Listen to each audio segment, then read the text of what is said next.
Estamos de volta com o Link News para falar da inflação. Vamos conversar com o Renato Veloni, economista. Renato, boa noite, obrigado pela participação aqui conosco. Eu queria começar então com esse resultado primeiro, uma inflação que se esperava que viesse alta, afinal a gente teve aumento do combustível, a guerra na Ucrânia, mas na avaliação de vocês economistas, era esperado que viesse tão alta? É o maior índice para o mês desde 94. Pois é, boa noite, Gustavo. De fato, uma surpresa, infelizmente, uma surpresa negativa, né? Mais uma. Como você bem contextualizou, era esperado sim uma inflação, né? A gente já está há muitos meses convivendo com uma elevada inflação. Agora, não era esperado nessa magnitude, tá? Veio 2 vezes além do que era aí esperado pela média do mercado. Como você mesmo colocou, maior inflação aqui do mês, né, de todo o plano real. Então, a gente tem aqui uma conjunção aí de fatores, né? Precisava ter várias causas aí juntas acontecendo para criar um movimento assim tão grande de inflação como a gente está vendo. E, Renato, o que a gente pode esperar? Porque a gente mencionou também, antes de ir para o intervalo, uma alta fortíssima nos alimentos. O combustível, a gente até consegue dar um jeito, deixa o carro na garagem, mas alimento a gente precisa comer. Isso vai manter essa alta ou não? Só relembrando, cenoura 166% de alta, tomate 94,5%, pimentão 80%. Aqui, Gustavo, esses 3 mencionados, né, que são aí, se não me engano, são os 3 maiores aumentos, né, do mês, como assim, alimento único, né, não como categoria. Aqui, né, esses 3 são casos mais pontuais, né? O que a gente teve nesses 3 casos um excesso de chuvas, né, nas regiões produtoras, principalmente São Paulo, Minas, Espírito Santo.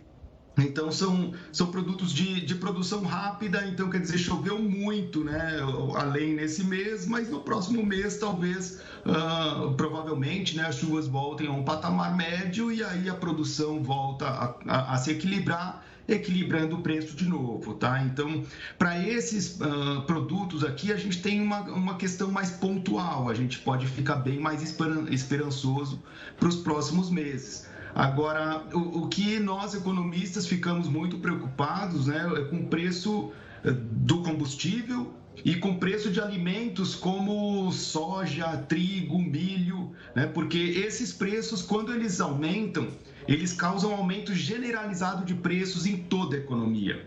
Né? Então, quer dizer, qual produto, né, alimentício aí que é industrializado e que não tem na sua composição ou soja ou milho, né? Qual produto que chega nas nossas casas sem ser transportado via rodoviário, né? Então, quer dizer, esses produtos aumentando, a gente pode esperar que a gente vai conviver com uma elevada inflação por muitos períodos e né, esses são exatamente os preços que estão subindo muito e que vão perturbar a gente ainda por um bom tempo. O café também entra nessa, mais de 60% de aumento. Mas eu queria falar, Renato, a gente teve ontem, a gente anunciou, na verdade, na noite de anteontem, o presidente Bolsonaro anunciou a diminuição no valor da conta de luz e a Petrobras anunciou hoje que vai reduzir a partir deste sábado o preço do botijão do gás de cozinha vendido às distribuidoras. Só para dar o dado do pessoal de casa, antes de eu te fazer a pergunta, segundo a petroleira, o preço médio da venda do chamado GLP passará de R$ 4,48 por quilo para R$ 4,23 o quilo. Com isso, o preço médio do botijão de 13 quilos vendido pela Petrobras vai para R$ 54,94, uma redução média de R$ 3,27 em relação ao valor anterior. No último reajuste, realizado pela Petrobras em 11 de março, o quilo do botijão passou de R$ 3,86 para os atuais R$ 4,48. Atualmente, o botijão de 13 quilos custa, em média, R$ 113,63 no Brasil. A expectativa é de que esse preço caia com a redução da Petrobras. Essas duas reduções, elas podem ter impacto para, pelo menos, segurar um pouco essa alta? A gente vem numa sequência de altas de duplo dígitos no acumulado dos 12 meses. Dá para conseguir imaginar que a gente consiga, pelo menos, reduzir um pouco com essas duas reduções ou ainda é muito pouco? Assim, Gustavo, é muito pouco, mas pô, nós economistas a gente olha muito, né, a tendência que se constrói, né, com cada pequeno movimento. Então, assim, esse foi um mês em que, né, energia, e aqui quando a gente está falando de gás é esse o grupo, só de um mês para o outro, de parar de subir, a gente já tem uma pressão muito grande para que os preços, né, se equilibrem, para que o IPCA do mês que vem já venha muito menor.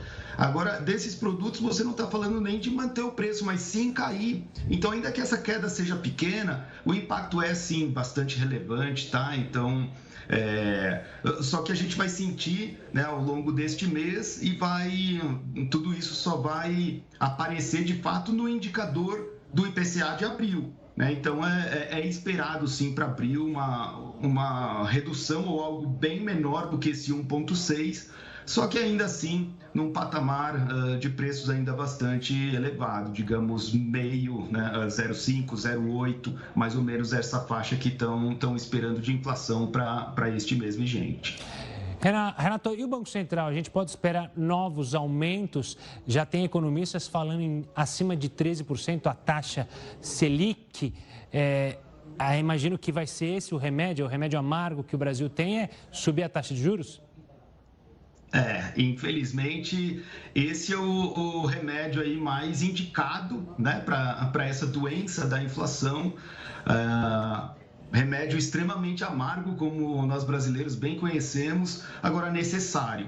Necessário. Então, hoje foi um dia bastante agitado para o mercado financeiro que trabalha aí com renda fixa, exatamente porque todo o mercado acabou elevando suas projeções, né, para os juros aqui para os próximos meses, porque tendo mais inflação, o banqueiro central ele não tem muito o que fazer, ele vai ter que aumentar mesmo a dose do remédio, né? Ou, se não for isso, ele será irresponsável, né? Para fugir de um problema, a gente, se não fizer nada, fica com um problema ainda maior, que é conviver com a inflação. Então, assim, é meio que um beco de saída, sem saída, então ele está... né, o mercado financeiro já precifica como um fato de que os juros vão subir pelo menos meio ponto a mais do que se esperava até ontem. Tá? Então, as apostas, sim, são que os juros vão... até superar o teto dos 13%. Né? Hoje está 11,75%, os juros básicos, a taxa Selic, mais um ponto, né, indo para 12,75%, é o que já estava precificado, né? Inclusive o próprio banqueiro central já havia antecipado essa informação de que teria mais um ponto e ia subir. Agora, a partir de hoje, com essa informação do IPCA, essa novidade aí, essa notícia ruim, pelo menos mais meio ponto de inflação, a gente vai ter que conviver e por um tempo, tá? Até que esse remédio de fato faça um efeito. A gente vai ter que conviver com esse patamar de juros que, como a gente sabe, né, para o consumidor acaba prejudicando bastante aquela parcela, né, da geladeira, do carro, do cartão de crédito ou de qualquer coisa que a gente compre, fica mais caro. Para o empresário também financiar ali a atividade do seu negócio, o dia a dia, capital de giro ou investimentos, fica mais caro. Então, lógico, é um cenário que é conturbado, a gente não gosta muito de passar por ele, mas enfim, faz parte, melhor assim do que conviver com a inflação que só sobe. Pois é, Renato, muito obrigado pela participação aqui conosco, pela análise e pela explicação sobre essa conjectura complicada na economia brasileira. Um forte abraço e até uma próxima.